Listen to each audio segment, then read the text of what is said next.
If you open the New Testament and try to find a clear statement that Peter went to Rome and died there, you won't find one. There is no final verse that says, Peter arrived in Rome, or Peter was executed here. And for many people, that absence raises a fair question. If it's so important, why isn't it written directly in the Bible? So the discussion about Peter in Rome doesn't begin with certainty, it begins with silence. And from that silence, historians have to work outward, using the earliest available sources. The goal here is not to assume the answer, but to examine the evidence step by step. Let's start with what we do know from the New Testament. Peter is one of the most prominent figures in the Gospels. He is constantly named, often speaks on behalf of the others, and is present at key moments. In the early chapters of Acts of the Apostles, he clearly takes on a leadership role. He initiates the replacement of Judas, preaches at Pentecost, performs healings, and helps establish the early Christian community. But then something changes. As Acts progresses, the narrative shifts toward Paul. By the time you reach the end of the book, Paul is in Rome, under house arrest, preaching openly. Peter, however, is no longer mentioned. That absence has led some scholars to question whether Peter was ever in Rome at all. If Paul is there and Peter is not mentioned, does that suggest Peter was somewhere else? It's a reasonable question. But historians rarely rely on a single source, especially when that source has a specific narrative focus. Acts is not trying to document every apostle's movements. It is telling a particular story, one that increasingly centers on Paul's mission. So to move forward, we have to look at what comes after the New Testament. The earliest piece of evidence comes from the end of the 1st century, around the year 96. This is a letter known as 1st Clement, written by Clement of Rome to the Christian community in Corinth. In this letter, Clement refers to Peter's sufferings and presents him as an example of endurance and faithfulness. He also mentions Paul in the same context, describing both as figures who suffered and died for their beliefs. Clement does not explicitly say, Peter died in Rome. But that's not the only thing to look at. He is writing from Rome, and he assumes that his audience understands the significance of Peter and Paul in relation to the Roman Church. What matters here is not a single sentence, but the context.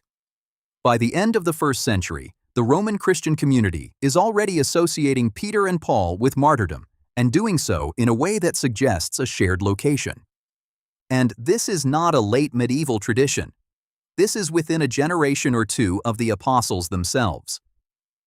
Moving forward a few decades, we find another important witness, Ignatius of Antioch, writing around the year 110. On his way to execution in Rome, Ignatius writes several letters to different Christian communities. In his letter to the Romans, he refers to Peter and Paul in a way that assumes they had a special relationship with that church. Again, he doesn't tell a story or provide details, but he writes as if this connection is already well established and widely known. That's a pattern you start to see in early sources. They don't argue that Peter was in Rome, they assume it. And that assumption becomes more explicit in the 2nd century.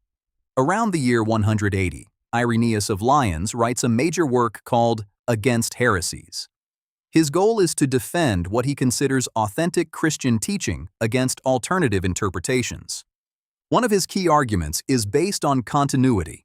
He points to churches that can trace their leadership back to the apostles, and he highlights the Church of Rome as the most prominent example. Irenaeus states that the Church of Rome was founded and organized by Peter and Paul, and he provides a list of bishops who succeeded them. This is a significant step forward in the evidence. We now have a clear statement linking Peter directly to Rome, not just as a visitor, but as someone whose authority is foundational to that community. And Irenaeus is not writing in Rome, he is writing in Gaul, modern-day France. That matters because it shows that this tradition is not local, it has spread geographically. Around the same time, Tertullian, writing in North Africa, also refers to Peter's martyrdom in Rome. Like Irenaeus, he is not inventing a new claim. He is reflecting what appears to be a widely accepted understanding among Christians in different regions. By this point, roughly a century after Peter's death, we have multiple independent sources pointing in the same direction. Now, as we move into the 4th century, we encounter Eusebius of Caesarea, often called the first major historian of the Church. In his ecclesiastical history, Eusebius collects earlier traditions and presents a more structured account. He states that Peter came to Rome and was crucified there during the persecution under Emperor Nero, which would place his death around the mid-60s AD.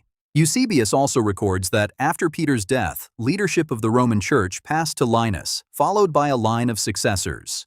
Now, Eusebius is writing about 250 years after the events, so his work depends on earlier sources. But what is important is that he treats Peter's presence in Rome as a settled matter, not something debated. At this stage, it's worth pausing and asking an important historical question. Is there any competing tradition? Do any early sources place Peter's death somewhere else? Jerusalem, Antioch, or another city? The answer is no. There is no early tradition that claims Peter died anywhere other than Rome. And in historical analysis, that absence is significant. When multiple sources agree on a location and no alternative accounts exist, it strengthens the case. Now, beyond written sources, there is also archaeological evidence to consider. Underneath St. Peter's Basilica, excavations carried out in the 20th century uncovered an ancient burial site. Within this area, researchers identified what appears to be a place of early Christian veneration, essentially a site that believers treated as significant, possibly as a tomb. Bones were discovered, and after analysis, the Vatican announced that they could be associated with Peter. However, this identification is not universally accepted.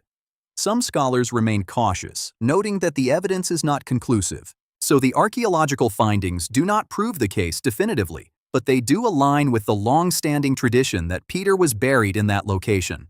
At this point, we can summarize the evidence. First, the New Testament shows Peter as a leading figure, but does not record his final location.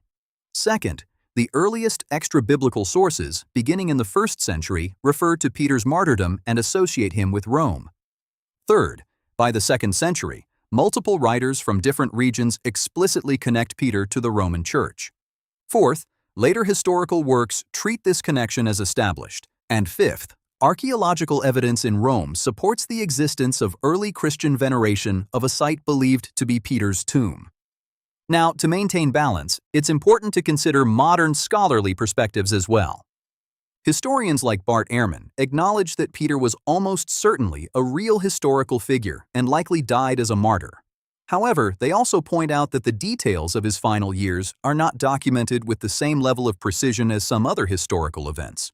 The main point of caution is that we do not have a contemporary Roman record explicitly describing Peter's execution. Much of what we know comes from Christian sources written decades later. That does not invalidate the tradition, but it does mean that historians approach it with a degree of caution. So where does that leave us? If you are looking for absolute direct documentation in the modern sense, the kind you might expect for a political figure, the evidence is limited.